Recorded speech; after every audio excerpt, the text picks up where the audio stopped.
कितना बड़ा सल्तनत थी हमारी, 2000 किले थे हमारे।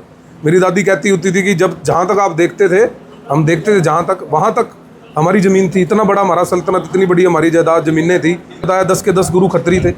हरी सिंह नलवा जी हैं, राजा पोर्स हुए और भी बहुत हुए। ये सब हरी सिंह नलवा जी उप्पल खत्री थे, राजा पोर्स सब्बरवाल थे। तो ऐसे हमारे समाज में अरूढ़ जी महाराज हैं हमारे, इनको श्री राम जी के वंशज हैं। तो हमारी पूरी वंशावली है जो लव जी से निकली। लव जी ने लाहौर को बसाया था और कुश जी ने कसूर में, तो सोडी वंश है, बेदी वंश है, ये सभी वंश इन्होंने, ये भी सारे हमारे सिख भाई हैं। और जैसे हमारे में भी मेरे जो हमारे पीछे थोड़ा सा पीछे जाए हम अगर, तो हम भी सारे केसधारी थे और आज भी हमारे में से बहुत लोग हैं जो केसधारी हैं। तो अगर हम एक वो लोग हैं जो सिख भी हैं और हिंदू भी, क्योंकि हमारे गुरुओं ने सिख धर्म की स्थापना की थी, खालसा पंथ चलाया था। सिख धर्म की स्थापना गुरु नानक देव जी ने करी, खालसा पंथ की स्थापना गुरु गोबिंद सिंह जी ने की।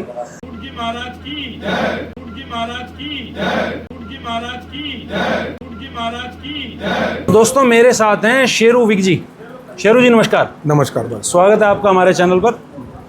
शेरू जी पहले तो इस संस्था का नाम बताइए। पंजाबी खत्री। हाँ जी। एक तो पंजाबी वो हो गए जो पंजाब में रहते हैं, वो पंजाबी हो गए, ठीक है। एक ये जो मैं आपकी कन्वर्सेशन सुन रहा था, हालांकि वो आपकी कम्युनिटी की अपनी पर्सनल थी तो हम नहीं डाल रहे इसके अंदर, लेकिन एक खत्री अरोड़ा पंजाबी क्या संबंध है ये? ऐसा है, देखो जी, हम जहाँ से आए, हम वेस्ट पंजाब से आए हैं जी, जिसको आज के समय में कुछ और नाम से बुलाया जाता है। तो वेस्ट पंजाब से जितने हम, जब देखो आपको ही पता, जब एक कौम के ऊपर, एक परिवार के ऊपर जब कोई समस्या आती है तो वो विछिन्न तो होता ना, भागते हैं। जैसे हमारे गुरु गोबिंद सिंह जी थे, उनके परिवार के ऊपर जब समस्या आई थी तो नहर में, कोई नहर के रास्ते चले गए, कोई माता गुजरी के साथ चले गए। तो ऐसे हमारे जब समाज के ऊपर एक समस्या आई जो 1947 के मध्य में, आपको पता होगा, 90 लाख लोग वहाँ से निकल कर आए थे। जब एक बंटवारा कर दिया गया कि हिंदू आ जाएं हिंदुस्तान में और मुस्लिम चले जाएं पाकिस्तान में, तो उसी दौरान हमारे भी जो लोग थे, इनके अपने निर्णय थे, इन्होंने निर्णय अपनी तरफ से आदेश तो दे दिए, पर ये देखा नहीं कि कितना हमें नुकसान उसका झेलना पड़ा, हमें कितनी त्रासदियाँ झेलनी पड़ी। 90 लाख लोग निकले तो 90 लाख में से 20 लाख को शहादतें देनी पड़ी। रेले की रेले कट के आई। वो जो आपने गदर मूवी देखी है, गदर 2 देखी, गदर 1 देखी है, गदर 1 के अंदर जो दिखाया हुआ है वो सब हमारे ऊपर ही है, हमारे समाज के ऊपर। बेसिकली आप कह रहे हैं पाकिस्तान से जो आए हुए वो पंजाबी कम्युनिटी है। देखो, पाकिस्तान का नाम नहीं लेंगे बिकॉज उसका कारण है भाई साहब, पाकिस्तान, तात्पर्य वही हुआ, तात्पर्य ऐसा है जो समझाने में आता है। बॉर्डर पार से आए लोग वो पंजाबी हैं, उसका मैं आपको समझा देता हूँ कारण क्या है। पाकिस्तान क्यों नहीं यूज करते हम, क्योंकि पाकिस्तान से हम तब आए ना जब पाकिस्तान बने। जब पाकिस्तान बनने से पहले हम निकल आए वहां से। बिल्कुल आपकी बात ठीक है, लेकिन हम तो एक जगह से दूसरी जगह आए थे, वहीं से कर रहे हैं। जो उस एरिया से बिलोंग है उसको आप पंजाबी रेफर कर रहे हैं। हाँ, ऐसा वो वेस्ट पंजाब उसको बोला जाता था हमारी लैंग्वेज में जब हम वहाँ रहते थे। तो वहाँ पर हमारे एरिया हैं, लाहौर है, रावलपिंडी है, मुल्तान है, झंग है, ये सब हमारे एरिया हैं। गुजरांवाला ज़िले से मैं बिलोंग करता हूँ। ठीक। तो हमारे कम से कम भी 4 गांव थे वहाँ पर। हमारा एक इतना बड़ा सल्तनत थी हमारी, 2000 किले थे हमारे। मेरी दादी कहती होती थी कि जब जहाँ तक आप देखते थे हम देखते थे, जहाँ तक वहाँ तक हमारी ज़मीन थी। इतना बड़ा हमारा सल्तनत, इतनी बड़ी हमारी जायदाद ज़मीनें थी, जो कि यहाँ पर आकर हमें उसके कुछ ही % उसका हिस्सा मिला। यहाँ पर हम बहुत कुछ छोड़ के आए हैं, बहुत कुछ अब गवा के आए हैं अपना। पर आज हमने अपने आप को स्थापित किया, अपने बलबूते पे, अपनी मेहनत पे स्थापित किया हमने। अब जो ये आपकी संस्था का नाम है अखिल भारतीय पंजाबी, मतलब पंजाबियों को एक करना चाह रहे हैं। देखो, अब इस पे प्रश्न जो मैं लूंगा थोड़ा सा, आपको सोनीपत आप आए हुए हो, सोनीपत के अंदर ही पंजाबियों की 2-3 संस्थाएं हैं। ठीक है। तो ये दर्शाता है कि वो पहले ही आपस में एक नहीं है। ठीक है। यहाँ पर भी उन संस्थाओं के लोग नहीं पहुंचे हुए थे। ठीक है। चलिए, आप अपनी कम्युनिटी के लिए अच्छा कर रहे हैं भाई, सबको एक करने की कोशिश कर रहे हैं। हाँ जी, हाँ जी। पर यहाँ पर मैं सवाल ये लूंगा, बात होती है अखंड हिंदू राष्ट्र की, तो ये तो फिर से कम्युनिटीज में डिवाइड करने वाली बात होगी। देखो जी, आप पंजाबियों को उठाया जाएगा। देखो जी, आप बात करते हो कि आप बात कर रहे हो इस टाइम जातिवाद भी, जातिवाद हो गया। हिंदू मैं नहीं हिंदू होना चाहिए, आपकी संस्था दर्शा रही है। चलो वो दर्शा रही है कैसे। देखो, जातिवाद, मेरी मानने में जातिवाद वो होता है जो हम किसी दूसरी जाति के लिए गलत टिप्पणी यूज करें या फिर उसके लिए गलत भाषा का प्रयोग करें, उसको जातिवाद बोलते हैं। ना कि अपने समाज के लिए काम करना जातिवाद होता है। आज मेरे को विचिन्नता महसूस हुई, मुझे पता लगा कि मेरे समाज में एकता की कमी है। मेरे समाज में आज मैं क्यों, आप सभी समाज जानते हैं इस बात को कि हमारे बीच में एकता, आज उस एकता को बनाने हम निकले हैं। तो मैं अपने घर को एक करने तो निकलूंगा ना। सभाएं तो देखो आज खाली खत्री पंजाबी की नहीं, बहुत सभाएं बनी हुई हैं, सारी जातियों की बनी हुई है, मैं किसी का नाम नहीं लेता, सभी की बनी सबकी हुई, बनी उनमें हुई भी है। बहुत बनी हुई है। दूसरी चीज़ एक और जो आप यहाँ पर संबोधन दे रहे थे, भाई ऊंचे पदों तक पहुँचना है, सीएम आपकी कम्युनिटी से रहे हैं मनोहर लाल खट्टर, अभी कैबिनेट मिनिस्टर हैं, फिर भी अभी कोई कमी रह गई है? तो देखो जी, ऐसे कमी तो क्या होती है, कमी तो हमेशा हम हर समाज का बच्चा, हर समाज यही सोचता है ना कि वो उसका समाज ऊपर निकले। आप भी सोचते हो, मैं भी सोचता हूँ, हमेशा कोई भी इंडिविजुअल, कोई भी इंसान कभी भी अपनी कम्युनिटी को नीचे नहीं समझेगा। वो चाहेगा कि मेरी कम्युनिटी के मेरे बच्चे, मेरे खुद के बच्चे भी मेरी कम्युनिटी के कहलाएंगे ना, तो मैं चाहूँगा मेरा बच्चा ऊपर जाए। बस ये उससे लेना देना है, उस चीज़ का और किसी से। मैं तो देखो, अगर आप हिंदुत्व की बात करो तो मैं बजरंग दल से भी जुड़ा हुआ हूँ, मैं हिंदू महासभा से भी जुड़ा हुआ हूँ, मैं कार्यालय बहुत मतलब पिछले 10 साल से राम हनुमान सेवा समिति चला रहा हूँ, हनुमान जन्म उत्सव मनाता हूँ और बहुत बड़े लेवल पे हम मनाते हैं। आप अगर, मैं गरोंडा का रहने वाला हूँ, करनाल के पास, अगर वहाँ से आप पता करोगे तो हमने तो बहुत बड़ी लो जगाई हुई है हिंदुत्व को लेकर भी। क्योंकि अगर आप बात करो कि हिंदुत्व को कैसे हम जुड़े हिंदुत्व से, तो आप चले जाओ, आप चल को आपको लेके चलता हूँ मैं सिंध आज कहाँ पर है? तो सिंध की सिंधु नदी के किनारे से ही हिंद आया, हिंद से ही हिंदू का वर्ड निकला।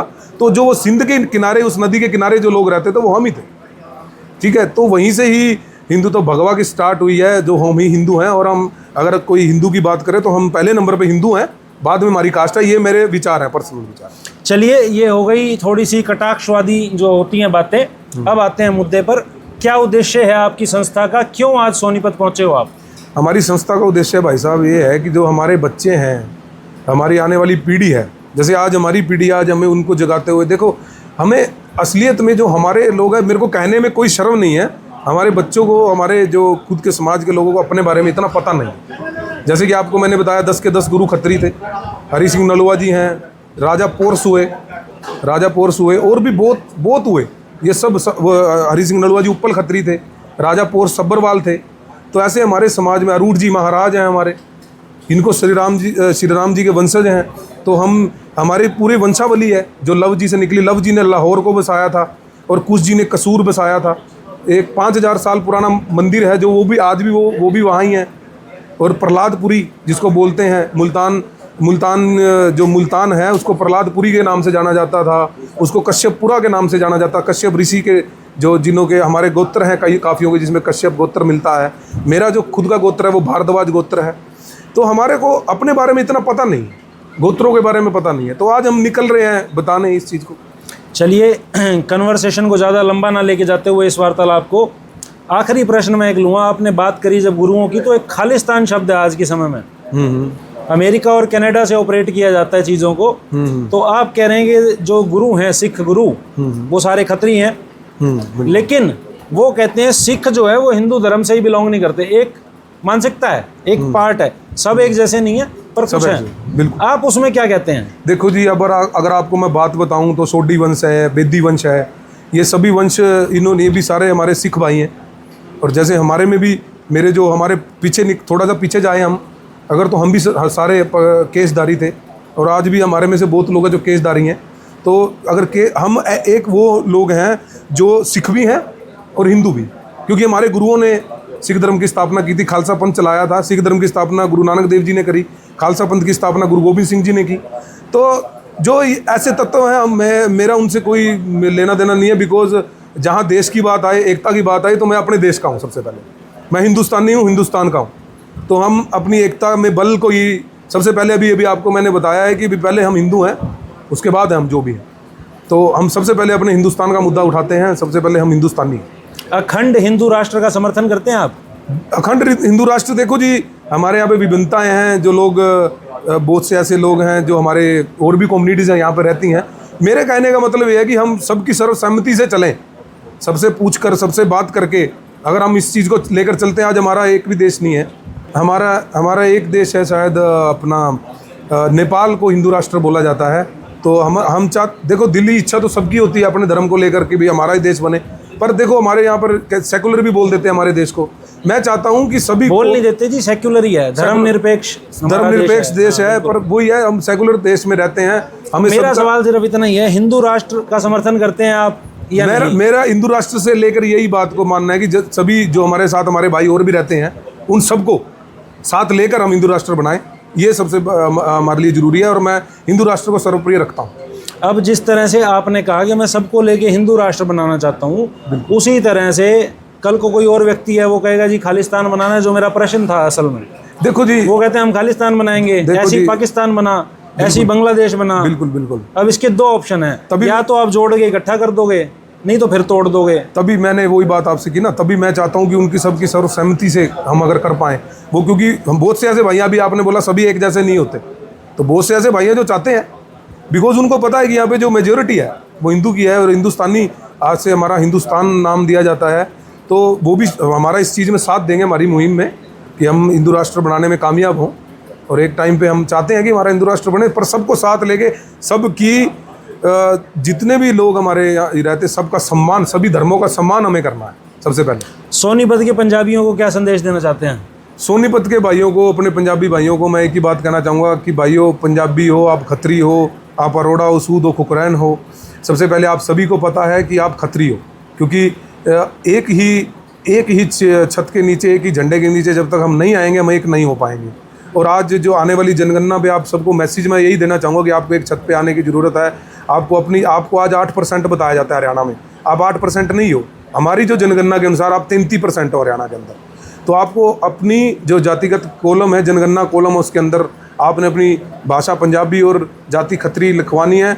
और मेरे को भी ये समझना कि मैं एक मुहिम, एक लो लेकर चला हूँ, एक लो जगा रहा हूँ भाइयों में। मेरे को कोई प्रधान मत समझना, बस ये समझना हम एकता बनाने के लिए निकले हैं, और हम उसका एक फेस है एकता का, बस यही बात मैं भाइयों में। तो दोस्तों, जातिगत जनगणना एक तरफ बात होती है हिंदू राष्ट्र की, दूसरी तरफ जातियों के हिसाब से जनगणना होती है। तो डबल स्टैंडर्ड क्यों नहीं है? विशाल वशिष्ठ इसी तरह बात आपके सामने रखता रहेगा, चाहे मेरे बोल कड़वे हों। एक बात मैं भी बोलूँगा इस चीज़ बिल्कुल। में। देखो, जातिगत जनगणना हम तो करवा नहीं रहे, सरकार करवा रही है, तो सरकार भी हिंदू राष्ट्र की मांग करती है, सरकार हिंदू करते वो भी करवा रही है। फिर जब वो जातिगत जनगणना करवा रही है तो क्यों हम पीछे रहे? ये मेरे आपसे, देखो ये मैं आप पे कोई आरोप नहीं लगा रहा हूं, मैं तो जनता से ही पूछ रहा हूं अपनी बात करनी कि ये डबल स्टैंडर्ड है। मैं तो करवा नहीं रहा, देखो सरकार करवाएगी तो हमें उसमें। तो शेरू जी, आपने संदेश दिया पंजाबियों के लिए। हाँ जी, आप जिस मुहिम को लेकर के चले, हम शुभकामनाएं आपको देते हैं, आप सफल हो। बहुत बहुत धन्यवाद। बहुत बहुत धन्यवाद भाई साहब।